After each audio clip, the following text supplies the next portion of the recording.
Halo, selamat siang Mbak. Selamat datang di ruang konseling ini. Gimana kabarnya pada siang hari ini? Siang juga kak, agak cemas sih kak karena kebetulan nanti sore aku mau ujian. Oke, agak cemas. Tapi wajar sih Kak kalau kakaknya mengalami rasa cemas karena kan juga mau ada ujian. Saya dulu juga seperti itu Kak, mempunyai pengalaman yang sama. Jadi wajar Nggak tahu ya. juga ya kak. Benar.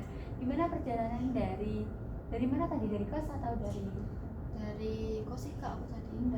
Dari kos menuju ruang konseling ini gimana perjalanannya? Panas sih kak, kayak akhir-akhir ini kan malam juga macet, Bener. panas gitu kan. Iya. Agak cemas, betul. Bener. Nggak Apalagi gara-gara ini siang hari ya, jadi kayak campur aduk banget. Ngomong-ngomong kita belum kenalan nih. Iya. Nah, oke, kita kenalan dulu gimana? Boleh? Oke, dari kakak dulu atau dari saya dulu nih? Dari aku dulu. Oke, boleh. Perkenalkan kak, aku Nashwa. Oke. Aku semester 4 di UM. Kebetulan aku jurusan PGSD. Oke, Kak Naswa dari UM ya tadi. Iya. UM jurusan PGSD. PGSD kayaknya sangat kreatif sekali nih sebagai mahasiswa PGSD. Nah, itu kak yang aku coba. Oh, itu ya masalahnya ternyata. Oke, nggak apa-apa. Semua butuh proses ya kak. Kak Naswa, dari kakaknya Iya. kenalan. Oke, kenalin, nama aku Nadila Febriantika, biasa dipanggil Dila. Nah, di sini Kak Naswa bisa manggil saya Kak atau Mbak atau siapa, senyamannya Kak Naswa aja. Kalau Kak Naswa mau nganggap saya sebagai teman boleh, anggap saya sebagai kakak juga boleh, senyamannya aja. Pokoknya di sini Mbak Naswa jangan canggung-canggung sama saya, anggap saya itu teman cerita Mbak Kak Naswa, seperti itu ya. Kak Naswa ngomong-ngomong aslinya dari ngomong-ngomong Mbak Naswa asli sini? Enggak sih kak, kebetulan aku merantau di sini. Oh iya, tadi kan ngomong ngekos ya. Iya. Dari mana? Kalau tahu dari mana? Aku dari Madiun. Dari Madiun. Lumayan deket ya sama rumahku karena dekat. Aku di sini juga ngerantau. Aku dari Tulungagung Kak. Oh iya, deket sih kak pada semisal. Berapa jam ya? Kira-kira jam ya kayaknya. 3 jam 4 jaman lah ya. Deket sih, Kak. Iya, Tenggara itu. Oke, di sini Kak Naswa udah makan. Udah Karena sih, kan Kak. siang-siang, pastinya jam makan siang. Alhamdulillah kalau udah pastinya berarti nanti ceritanya juga harus semangat dong. Iya. Kalau udah makan. Gimana perkuliahannya, lancar?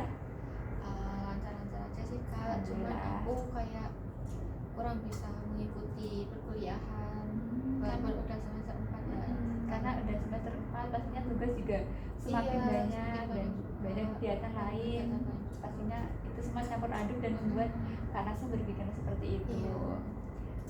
Gimana Kak Nasa?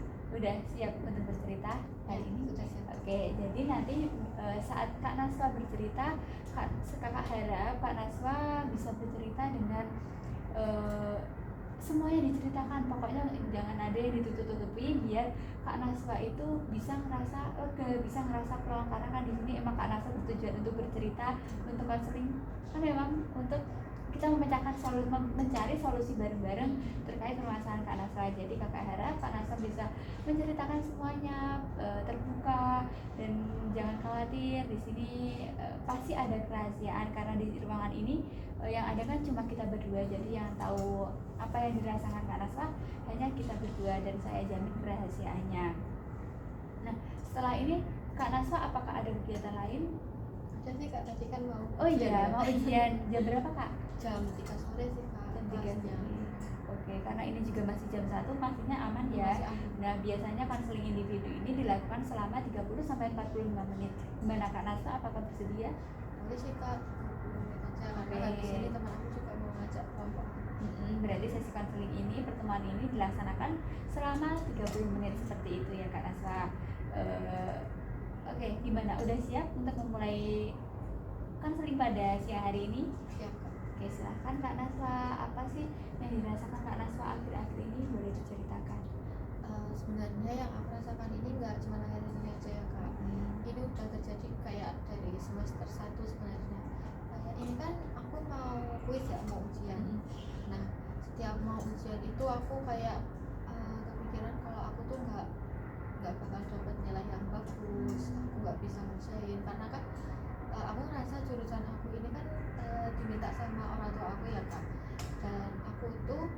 merasa jurusan ini tuh lebih ke IPS daripada IPA. Sedangkan aku kan jurusanku dulu IPA ya kak, jadi aku ngerasa kayak tertinggal gitu loh, apalagi ada beberapa matkul itu yang kayak kita harus bisa, kayak konsepnya tuh kayak harus bersosialisasi gitu loh kak, tentang sosial, dan itu kan aku kurang mempelajari ya kak waktu SMA itu. Jadi aku ngerasa kayak aku nggak bakalan bisa ngerjain tugas, ujian, dan aku ngerasa kayak di kelas itu aku lebih banyak diam daripada aktif berdiskusi. Nah di situ aku ngerasa kayak aku ini bisa ngikutin gak ya, kok aku ngerasa kayak bodoh gitu. Berarti di sini Mbak Naswa ngerasa kayak cemas terkait ujian nanti yang akan dihadapi Mbak Naswa, dan Mbak Naswa ngerasa kayak nggak salah sih, nggak salah jurusan sih, kayak kurang cocok aja di jurusan ini karena di kemarin pas SMA Mbak Naswa kan merupakan alumni IPA ya, dan ternyata di PGSD ini ternyata banyak mempelajari IPS tentang sosial, dan Mbak Naswa kurang bisa untuk bersosialisasi. Tapi di sini kita usahakan untuk bagaimana sih Mbak Naswa bisa untuk bersosialisasi seperti itu ya Mbak Naswa. Nah kembali ke topik awal nih Mbak Naswa, apa sih yang sebelumnya saya izin membawa catatan ya Mbak Naswa karena tadi saya lupa membawa buku, jadi di sini saya membawa laptop untuk mencatat. Nah untuk kita kembali ke topik awal. Nah apa sih yang biasanya langsung muncul di pikiran Mbak Naswa saat Mbak Naswa membayangkan ujian berlangsung? Yang ada di pikiranku, aku nggak bisa ngerjain, terus aku takut, terus kayak cemas sih kak, kayak seharian itu misal hari ini kan jam 3 nanti ujian. Nah dari tadi malam itu aku sebenarnya berusaha belajar, cuman kayak nggak ada yang masuk di otak itu loh kak, karena aku lebih banyak takutnya daripada aku percaya diri, karena menurutku kalau misalnya aku percaya diri kan lebih banyak ilmu yang bisa masuk gitu ya. Nah itu aku takut jadi nggak ada yang bisa masuk.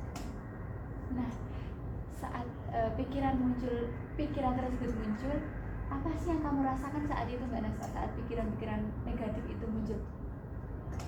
Takut tadi sih kak, takut, cemas, terus kadang sampai nggak bisa tidur. Berarti sampai menimbulkan hal-hal yang mengganggu keseharian Mbak Naswa ya, seperti nggak bisa tidur dan yang lain-lain. Nah biasanya apa sih yang dilakukan Mbak Naswa ketika merasa seperti itu, seperti nggak bisa tidur, cemas, ketakutan dan lain-lain? Yang aku lakukan ya kak, yang aku lakukan biasanya kayak diem, cuman diem, terus kayak lebih banyak ngelamun, terus juga kalau misal nggak bisa tidur aku lebih milih untuk main HP, atau kalau nggak kayak gitu aku baca buku, cuman ya itu tetap nggak ada yang Oke. Berarti sampai sini saat Mbak Naswa memikirkan ujian yang akan datang itu, Mbak Naswa berpikiran negatif bahwa saya nggak bisa, dan Mbak Naswa merasa cemas terkait hal tersebut, sehingga Mbak Naswa kayak seolah-olah menghindar gitu ya, kayak udah malas belajar, scroll HP, tidur, kalau nggak bisa tidur ya melakukan hal-hal yang lain, pokoknya nggak belajar. Betul begitu Mbak Naswa? Oke, begitu. Nah tadi kan Mbak Naswa bilang nih takut menghadapi ujian, takut nilainya jelek. Nah kalau hal itu benar-benar terjadi saat itu di Mbak Naswa, apa sih artinya bagi Mbak Naswa?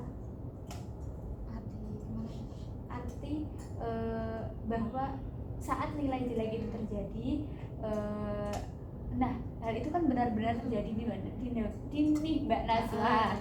Nah arti bagi Mbak Naswa itu apa mendapatkan nilai jelek itu? Kalau menurut aku, kalau misal aku dapat nilai jelek berarti aku tuh nggak mampu, kalau istilahnya kayak bodoh gitu kan, aku rasanya kayak gitu. Seberapa yakin sih kamu dengan pikiran itu? 8/10 mungkin, karena beberapa kali aku juga karena ketakutanku itu pas ujian aku kayak gak fokus gitu loh kak, jadi kayak ya udah aku ngisi seingatku, seadanya lah, yang penting aku ngisi. Oke, skalanya cukup tinggi ya Mbak Naswa, 8 dari 10. Oke.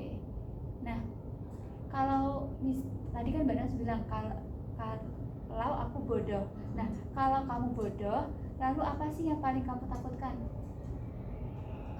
Yang pasti IPK aku turun terus aku takut nanti orang tua aku juga marah, karena kan dari Madiun ke sini juga udah jauh, terus aku kuliah nggak sesuai harapan kayak gitu. Nah, tadi Mbak Naswa kan ngomong mengecewakan orang tua Mbak Naswa. Nah, kalau mereka kecewa berarti apa Mbak Naswa? Bisa gini, kan Mbak Naswa kan tadi ngomong kalau nanti IPK aku turun dan akan mengecewakan orang tua Mbak Naswa. Nah, kalau hal itu benar-benar terjadi dan orang tua Mbak Naswa itu kecewa, itu berarti apa? Orang tua Mbak Naswa berarti benar banget. Berarti orang tua Mbak Naswa sebenarnya peduli ya sama Mbak Naswa. Nah, dari situ Mbak Naswa tentunya harus tetap semangat nih, karena di sini kan ternyata banyak orang-orang yang peduli sama kita, walaupun kita nggak menyadari hal tersebut, ternyata orang-orang di sekeliling kita tuh peduli sama kita. Jadi di sini Mbak Naswa harus semangat nih untuk kuliah. Pokoknya semua pasti akan terlewati kok Mbak Naswa. Nah, kita kembali ke topik awal. Sejak kapan sih Mbak Naswa mulai memikirkan hal-hal seperti ini? Dari semester 1 sih Kak, karena aku mulai ngerasa kok ya emang beda aja gitu loh dari yang aku pelajari sebelum-sebelumnya, dari waktu SMA itu kayak beda banget. Dari semester 1 jadi aku udah ngerasa kayak oh ini aku gak bakal bisa, terus nilaiku pasti bakalan turun setiap semester, aku gak bakalan bisa, pas ujian aku gak bakalan bisa. Saya paham apa yang dirasakan Mbak Naswa, itu pastinya sangat menyakitkan Mbak Naswa, karena kita berpikiran bahwa kita tuh bodoh, kita nggak bisa, pastinya itu sangat menurunkan performa belajar kita. Nah, menurut Mbak Naswa nih, apakah satu nilai itu bisa menentukan kalau kamu itu bodoh secara keseluruhan?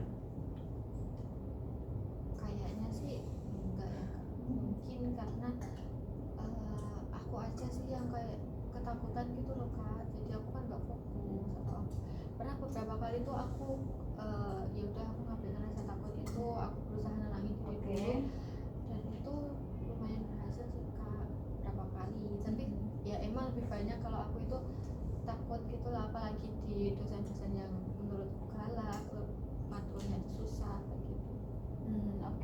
Tapi saat itu kamu tetap merasa kamu seperti itu, kamu bodoh gitu? Biasa aja sih Kak, nggak nganggap diriku bodoh gitu. Seperti itu Mbak Naswa. Nah, jadi kita rangkum dulu ya Mbak Naswa. Nah, di sini Mbak Naswa saat ada ujian, Mbak Naswa berpikir kalau nilaiku jelek, Mbak Naswa berpikir bahwa aku itu bodoh, dan Mbak Naswa merasa takut dan cemas terkait hal tersebut. Lalu Mbak Naswa menghindar nih dari kegiatan belajar. Nah, menurut Mbak Naswa, apakah apa yang paling berpengaruh di sini, ujiannya atau pikiran Mbak Naswa sendiri? Kayaknya sih pikiran ya Kak, karena dari pikiran tersebut kan aku nggak fokus, terus takut berlebih. Pikiran kamu nggak bisa tadi itu malah membantu kamu atau justru malah menghambat kamu? Kayaknya sih emang menghambat sih. Benar. Oke, berarti Mbak Naswa udah sadar. Nah, nih dari pembicaraan kali ini, apa sih yang kamu sadari Mbak Naswa dari pembicaraan kita tadi? Kalau pemikiranku bahwa aku takut nggak bisa ujian, takut kalau nilaiku jelek, itu sebenarnya kayak ya cuma menghambat aku aja. Kalau semisal aku menghilangkan itu juga nilaiku juga bagus sih, aku bisa mengerjakan ujian, aku nggak bakal merasa jadi orang yang bodoh di kelas gitu. Dari sini udah bagus banget, Mbak Naswa udah menyadari hal tersebut, walaupun nggak instan langsung sadar, tapi pelan-pelan Mbak Naswa udah menyadari hal tersebut, bahwa hal tersebut cuma ada di pikiran Mbak Naswa, dan Mbak Naswa udah berani ngomong tadi bahwa akan menghilangkan pikiran-pikiran tersebut. Nah, jadi di hari ini Mbak Naswa udah melakukan hal yang penting, yaitu mulai memahami pola pikiran Mbak Naswa. Nah, untuk latihan Mbak Naswa, saya ingin Mbak Naswa mencoba untuk mencatat setiap kali muncul pikiran negatif saat mau belajar atau saat memikirkan ujian. Nah, pastinya pastinya di sini Mbak Nasa punya buku catatan kan ya? Punya. Oke, nah di buku catatan itu Mbak Nasa tuliskan bahwa situasi tersebut itu seperti apa. Misal aku cemas menghadapi ujian, terus pikiran Mbak Nasa, pikiran-pikiran yang muncul dalam diri Mbak Nasa, pikiran Mbak Nasa itu seperti apa. Nah terus perasaan yang muncul saat itu tuh seperti apa bisa dituliskan, dan perilaku setelah pikiran muncul, perilaku yang langsung diberikan di dalam diri Mbak Naswa tuh seperti apa, ditulis seperti itu ya Mbak Naswa. Jadi nanti saya akan kirim apa aja sih yang akan dicatat di WA gitu ya. Iya. Oke. Nah, apakah dari sini Mbak Naswa bersedia untuk mencobanya? Sedia sih Kak, karena aku merasa juga ini cukup mengganggu juga ya kalau benar. dan akhirnya ini kan mau uas ya Kak, jadi banyak dosen yang ngasih kuis, ngasih ujian ringan, kayak ulangan harian gitu lah istilahnya. Itu banyak dan mungkin bakal ganggu setiap malam juga. Oke, bagus. Dari sini kakak apresiasi banget nih Mbak Nasa udah mau terbuka, udah mau cerita, udah mau menerima melakukan hal-hal yang bisa kakak sampaikan tadi. Nah dari hal ini saya harap Mbak Nasa bisa berkomitmen untuk melakukan langkah-langkah kecil yang sudah kita rancang pada siang hari ini. Nah, karena sudah nggak ada yang ingin Mbak Nasa sampaikan lagi, sesi konseling ini kakak cukupkan. Terima kasih atas kehadiran Mbak Nasa, udah mau bercerita, udah mau meluangkan waktunya sangat berharga jauh-jauh dari kos panas-panas ya, datang ke sini untuk bercerita ke kakak. Kakak apresiasi banget, kakak berikan 2 jempol untuk Mbak Nasa. Kakak juga mau mohon maaf kalau pada pertemuan hari ini ada salah kata atau perbuatan yang menyinggung perasaan dan hati Mbak Nasa. Mohon maaf ya Mbak Nasa. Terima kasih juga Kak udah mau mendengarkan ceritaku pada siang hari ini. Terima kasih juga udah mau kayak menyadarkanku tentang pola pikirku yang selama ini salah. Oke Mbak Nasa, kalau gitu sesi pertemuan hari ini kita cukupkan. Saya tunggu Mbak Nasa di pertemuan selanjutnya di Rabu pukul 1 siang. Nah, Mbak Nasa bisa melanjutkan kegiatan Mbak Nasa. Terima kasih Kak. Ya, hati-hati jalan ya. Iya.